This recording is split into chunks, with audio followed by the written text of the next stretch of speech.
All right, good morning, YouTube car community.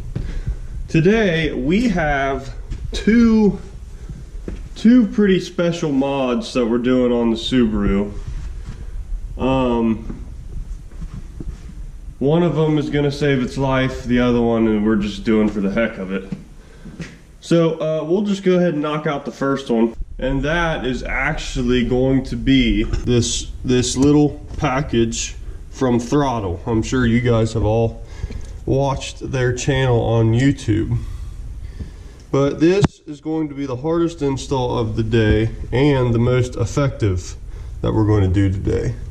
And that is installing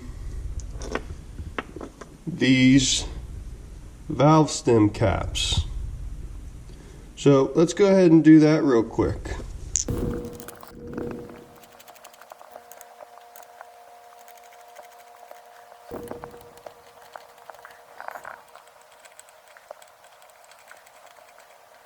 All right, we'll go ahead and jump into the mod I'm sure you guys are all here for. And that is going to be actually doing the impossible. And that's going to be making a Subaru more reliable. And that mod is the cylinder 4 cooling mod. Here's what it looks like.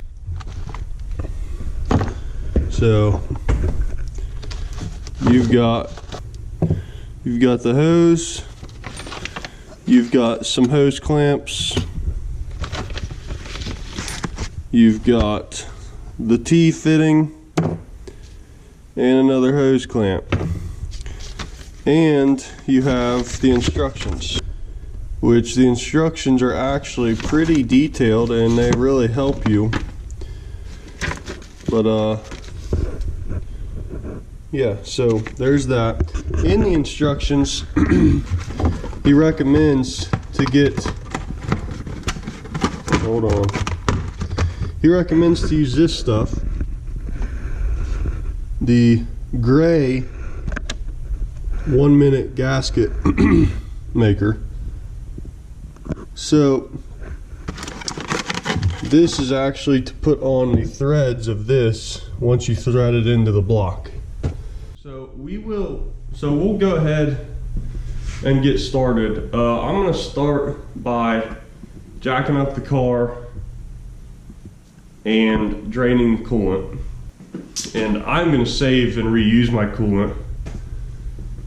So I'm going to have to find a container to do that with. But yeah, we'll go ahead and start by jacking up the car and draining the coolant, because obviously you're going to be cutting into a coolant line. And you don't want to cut into a coolant line with it being full. So let's go ahead and do that. All right, guys, so the coolant is being drained right now, and I just disconnected the big radiator hose right here on this side. And you got to be careful doing that, because that's a big hose and you have a lot of coolant coming out, so it could spill everywhere. And if you're not going to reuse your coolant, make sure you dispose of it in a proper location, because I mean, it's basically poison for animals. So don't just go dump it out in the grass. Also, another thing I did was I removed the plastic underlining underneath the car, and all that was 3 bolts, 2 up front and 1 in the back middle. And up in the sides, there's these 2 little clips, the plastic clips that you break every time you try to remove them. 2 of those, and then that just drops out and you can see the hole underneath your engine. Come on, Izzy, come on. Come on. But yeah, so we got that off. Now we are going to go ahead and take the, you can't see it from up here, but I'll show you underneath the car. We're gonna go ahead and take the plug that's in the back of the block, that plug, it's on the driver's side. I'll try to show you. We're gonna go ahead and take that loose, which I believe it is a 12 millimeter hex apex. So I'll go ahead and do that, and then I'll show you guys what I did. All right, so I may or may not have forgotten to take the radiator cap off when I took that hose loose down there. So I started to remove the plug, and there was a little bit of coolant coming out of there. I kind of made a little bit of a mess. But when you're draining your coolant, don't forget to loosen up the radiator cap so that it allows the coolant to drop out of there. It doesn't create any kind of back pressure. But we got the plug out. It was pretty easy. I mean, it wasn't like seized in there or anything. I did have to use a breaker bar, but it wasn't bad just because it was torqued tight from factory. But I'll go ahead and try to show you guys that.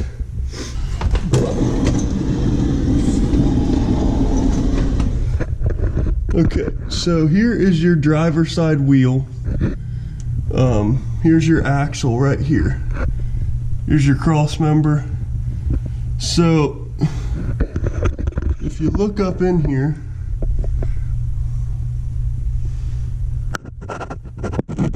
you can actually see it up in there a little bit.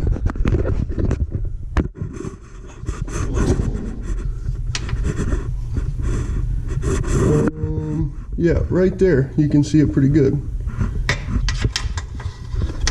Let me try to grab it right here. And same way my finger's in, you can take a socket with an extension in one of those 12 millimeter apexes and stick it in there and break it loose. So I'm gonna go ahead and thread it out. There you go. Here's the plug. So now there's a hole there, so you might be able to see what I'm talking about. But let's go in from the bottom, and there you go. So pretty easy to get to. Now I'm gonna take some acetone and try to clean those threads out, because in the instructions it says clean them out as best you can, or it has a good chance of leaking. So we'll go ahead and do that. But I never really explained what the cooling mod actually does. And basically over there where that plug is, there's a pathway for coolant to run through, and coolant doesn't run through there, so it doesn't like flow through there. So cylinder 4 actually gets like I think like 15 to 20 degrees hotter is what the studies have shown. And usually when you have ringland failure on these things, it is cylinder 4. Cylinder 4 creates most of your problems from what I understand. So this could save the life of your engine. But basically you put this in where that plug goes through, or where that plug is in, and you route the top of this up to the, I think it's the return, I'll double check, I'm pretty sure it's the return lines going into your heater core, and that allows coolant to suck through that passageway where we just took the plug out, and it's flowing coolant, so it's going to be cooler. And it's proven to keep the temperature down on your cylinder 4 cooling mod. So pretty simple, pretty neat that somebody discovered that. I'm kind of confused why they don't just do that from the factory, but I highly recommend doing it. But anyway, we will go ahead and clean those threads off and get this on. Alright guys, so I got the threads on the cylinder head cleaned off, and now I'm going to go ahead and put some of the gray Permatex gasket maker on these threads.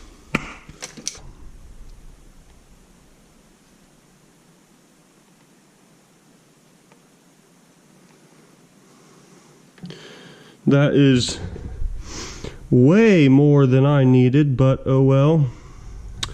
So we'll go ahead and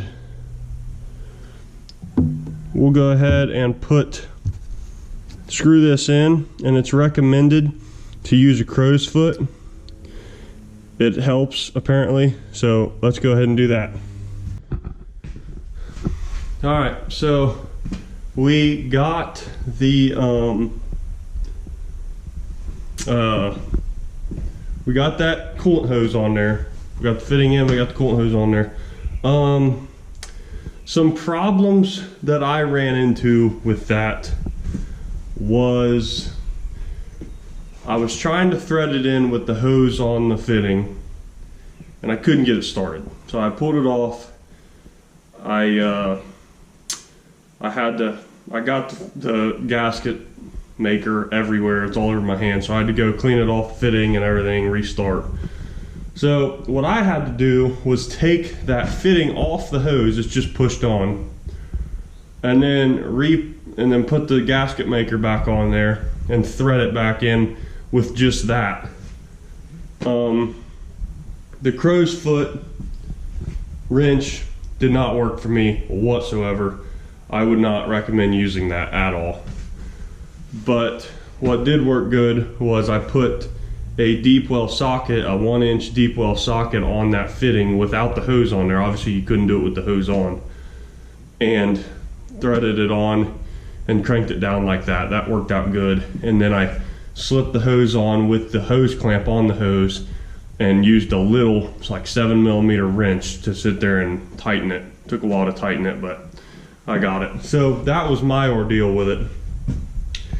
You could probably get it threaded on with the hose still on there. I was just having troubles. I didn't angle it down enough. It looked like I was good, but I wasn't. And then you might be able to use a regular wrench in there, but that's just what worked for me, what I just said. And if I had to do it over again, that's how I would do it.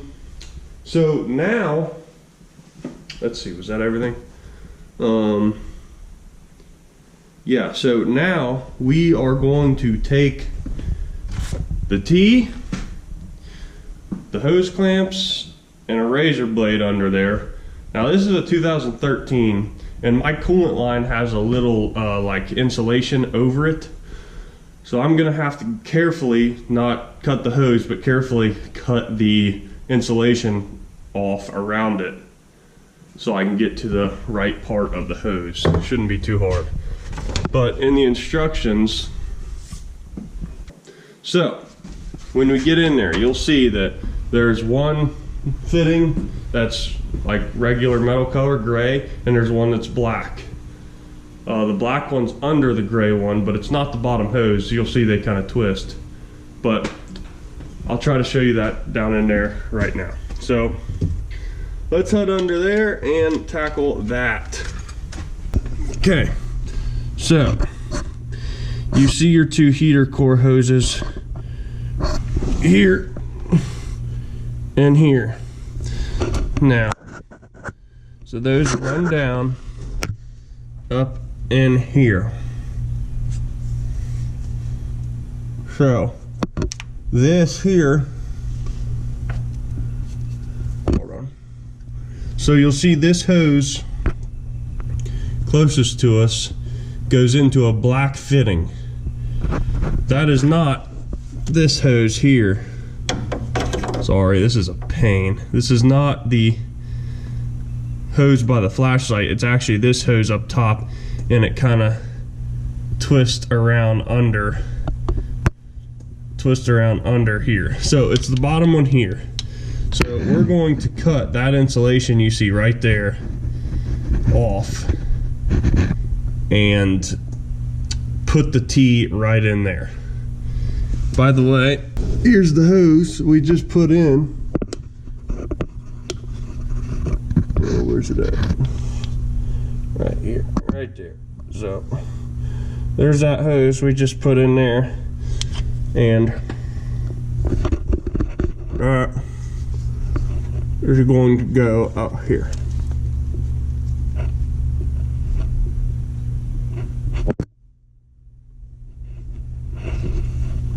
Not that you could see that, but you'll see the finished product. All right, guys, we got the hose in. It was a little bit of a pain, but I was actually able to cut the heater core hose and put the T on the heater core hose from the top of the engine. So I'll show you where that was. So right here underneath that steel line is the top heater core hose that we put the T into.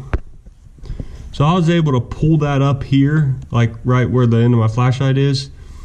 It's kind of difficult, but I was able to pull it up here and cut it and squeeze the T on. So if you're having problems, give that a shot. You can do it from underneath the car, but I really wanted to try to do it from the top of the car so that I didn't have a bunch of coolant drip down on me, which I still did because I had to get underneath the car to put our new hose on the bottom of the T. So I got coolant all over me, but that's my own fault. So we'll go ahead and get under the car. So there it is. Ran into the back of the cylinder head and coming up, and you can see all the hose clamps up there. Now you really want to try to keep this off the steering column here. You don't want that rubbing. Mine's close, but it's not touching it, so it should be good. But yeah, there's what it looks like.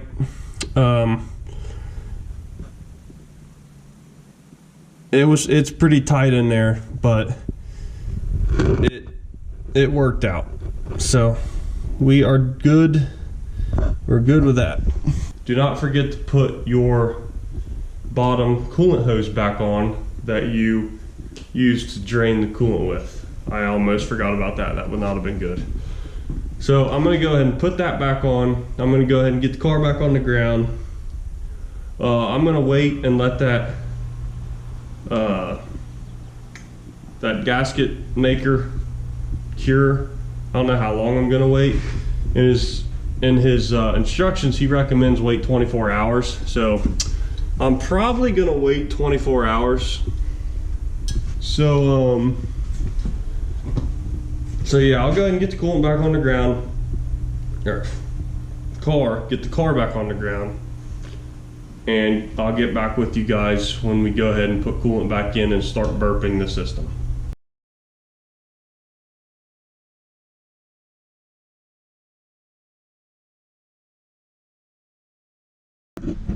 All right, guys, we are back. This is the second day. I let the car sit overnight. I let that sealant, or the thread sealant, dry just to make sure there's no leaks. As you just saw, I went ahead and filled the car back up with coolant. I filled this up with coolant until it stopped flowing in, and then I filled the tank up, the reservoir tank, up to the full line. And we're gonna burp it from here, because from what I've heard, you're supposed to burp it from the highest part of the engine. So basically all we gotta do now is start the car and let it run, let the thermostat open up. I'm gonna go ahead and turn my heat on max to start out with. And I recommend putting a rag or something there because coolant's going to start bubbling out of that. So yep, there's an update. Let's go ahead and start the car. Also, if you have an Accessport, I recommend that you watch your coolant temp on there to make sure you don't overheat or anything like that.